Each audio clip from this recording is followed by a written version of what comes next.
Hey everybody, this is TJR, hanging out, as always off camera.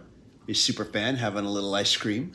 Hey everybody. I have a little update regarding the Sgt. Pepper Ultimate Cut that got basically banned from YouTube, banned in all territories, basically. A lot of people last week when I posted what happened gave me different bits of advice. And I thank everybody for that. I thank everybody for just commenting anyways, but thank you for those that gave advice too.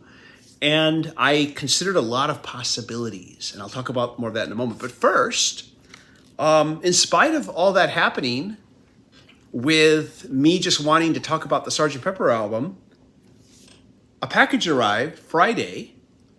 I opened it up, and inside was this. This was sent to me by Universal Music. Yay. Yay. This is, of course, the Now and Then vinyl single. And I like the back cover better than the front cover. yeah, we're going to talk about that. We're definitely going to talk about that. So what happened is, of course, Robert and or I should say Robert, he, of course, has been a professional music writer. In the past, it was common for record labels to send him promotional copies so that he could do reviews. He has said that as time has gone on, they don't really send copies anymore. They'll just give them a link to an advanced stream, and that's all they'll do. If he's lucky if they do that, in fact, he says. That's how we were able to review the Jimi Hendrix Live at the Hollywood Bowl album and post that a few days prior to its releases, because the label sent both him and me an advanced stream so we could hear it and do a review.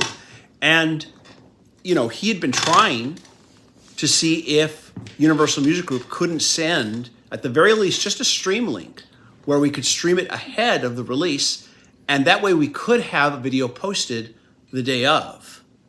And it never happened. We didn't hear anything. So we had to wait till it was released and we could stream it on Tidal. We listened to it Friday, the two of us on our own, and then made our video on Saturday. And I posted it that day. But then lo and behold, from the very people that he wrote his contacts there, this arrived. And I'm assuming Robert, if he didn't get this, he got something maybe. I think it's ironic that I should get this after they, banned one of my videos, but I know the two are not related. The two incidents have no relationship to each other. Yeah. I know that it's not personal what happened with YouTube because it's bots. It's not personal at all. It's not vindictive. They're not singling me out. It's just bots. And no, they're singling you out because you hate the Beatles. That's right. I hate the Beatles, as everybody knows. So I got this and I thought, wow, this is kind of neat, to be getting this here. And by the way, we'll talk about this now. Of course, I know that a lot of people, prior to the release of this, when this artwork was released, a lot of people thought this was just sort of like placeholder artwork. This was just, until they showed the real artwork. And then when everybody found out this was actually the artwork, there was a huge outcry of disappointment, which I get. I don't know what the big deal was, why they felt this was what they wanted to go with, when this back cover art is so much better. This should have been the cover right here. And there is an interesting story to this here. So I'm gonna talk a little bit about this here, and then I'll talk about what's happened with the ultimate cut of Sgt. Pepper, with the track-by-track analysis. So first of all, we open this up here. It is polylined, and they Now and Then has the Apple logo. The remix of Love Me Do, which is the B-side, has the Parlophone logo. That's a nice little nod to history. And we open this up here, and there is a nice little insert here with credits. And then there is this little bit of liner notes for a single, which is cool. And this is from John Harris. The first part of this just discusses the making of the song, which I'm sure all of you know, the whole story behind that. There is one bit here at the end, though, that I was not aware of that I think is really cool.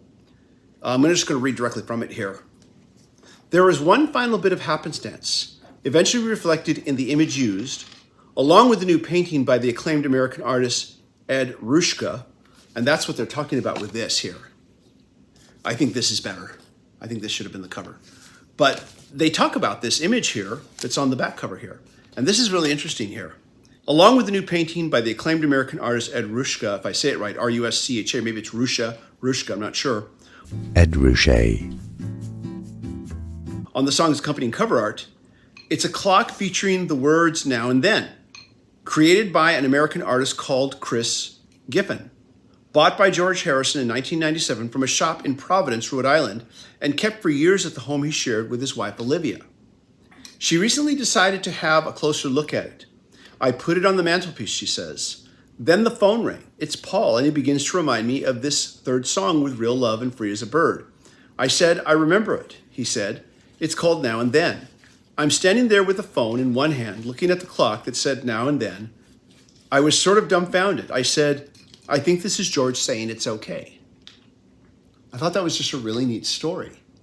That is a neat story. And I think it's very beautiful. And that's why even more so now after reading this, I really do think that this image of the clock on the back cover is so much better Yeah. for actual cover art for this release here.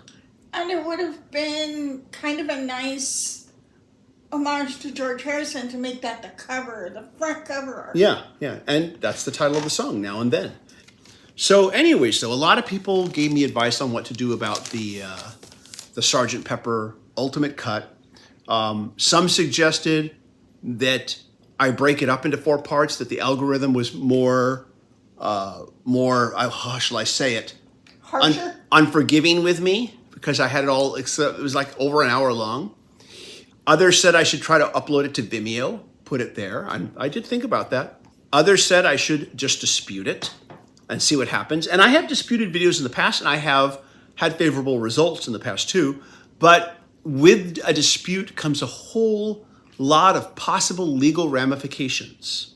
And it can be time consuming. And I thought to myself, why don't I just try editing the audio clips? In my last video, I said they were all under 10 seconds long, and actually it turns out I was incorrect. While a majority of them were under 10 seconds long, there were some that were not, and 2 of the most prominent clips that were not, were the 2 that got it banned in all territories. So one of those was a section where I was talking about Ringo's drums on the song A Day in the Life. And what I did is I cut the clip into 2 segments, the audio clip, took some of my narration that led into it, cut out some of my narration and put it between the 2 audio clips so that it was broken up. That way you could still hear everything I was talking about, but the length of each audio clip was much shorter. It was broken up by narration. Because it had been also suggested to me that YouTube only allows you 6 seconds. You have to have it under 6 seconds. So I made sure that every single clip, regardless of whether it had a problem or not, I just made sure that every clip was under 6 seconds or less. And just decided it's just going to have to do. I uploaded it today. As I always do, I test these things ahead of time when I'm using audio clips to make sure I don't run into any issues. It passed with flying colors, no copyright notices. However, though, I'm going to schedule it for next Sunday and let it sit for the week and see if I have any issues with it. But I'm keeping my fingers crossed that everything will be okay. So hopefully next Sunday, I'll be able to debut the supercut of Sgt. Pepper's Lonely Hearts Club Band track-by-track analysis video, complete with all the changes and updates that I made to it. Yay! So yay, yeah. So I'm hoping this will all work out. But yeah, so that should be up next Sunday. As for the song Now and Then, I'll admit it has really been growing on me. I liked it right from the beginning, but I did mention how sad it was. And it made me feel profoundly sad when I first heard it. Profoundly sad. And a lot of that, I think, had to do with just the fact that, I'm at that point in my life, as Robert always says, you realize that more than half your life is half over. And you really start to feel your mortality. I'm in my 60s now. So it's like, you realize, who knows how much more time I've got.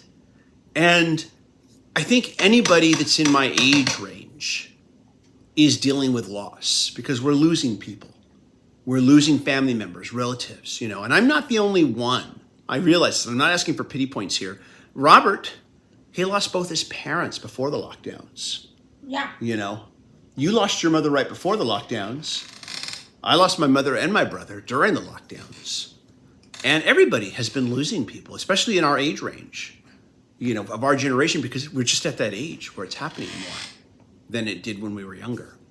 And so I think the song really just hit me, just this sense of loss, you know, and it just made me feel profoundly, profoundly sad when I first heard it. Some of that has tapered off now, and I'm enjoying the song more, although I do find it very melancholy and very sad. Today, this morning, I was sweeping our patio right outside our front door, and I was sweeping it up. I put this on while I was sweeping it up. It took me less than the time it took to hear the song to just give it a quick sweeping outside to sweep up the leaves, you know. And after I was done, it was such a beautiful looking day. The clouds were just so billowing and huge and just moving slowly.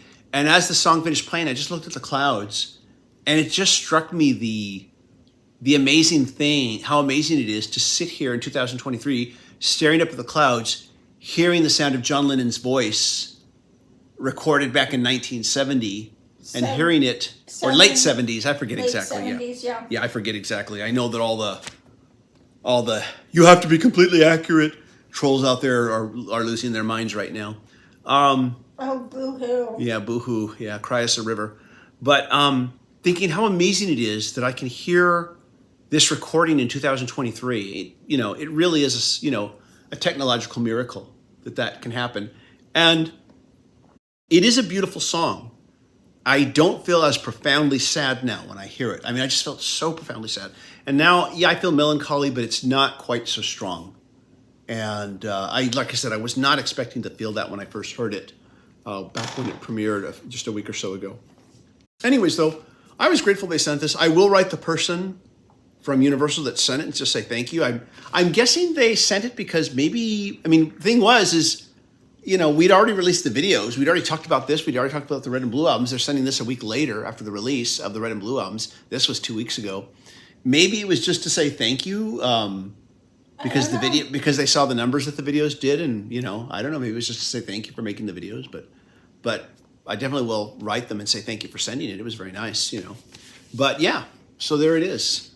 What do you think? Should this have been the cover? Let us know in the comments. I sure think so. Let's keep our fingers crossed. Next Sunday, hopefully, the Sgt. Pepper Lonely Hearts Club Band, track by track, mega cut video. It's over an hour long. Híjole. And hope you all enjoy it. And I had a great time, you know, basically remaking it, you know, sprucing it up. Big thank you and shout out to the patron supporters. Patron supporters do receive exclusive weekly videos. You are fierce and mighty. That's right. But mostly thank you for stopping by. Appreciate it. And we'll look forward to seeing you all next week in the next video. Bye-bye. Take care.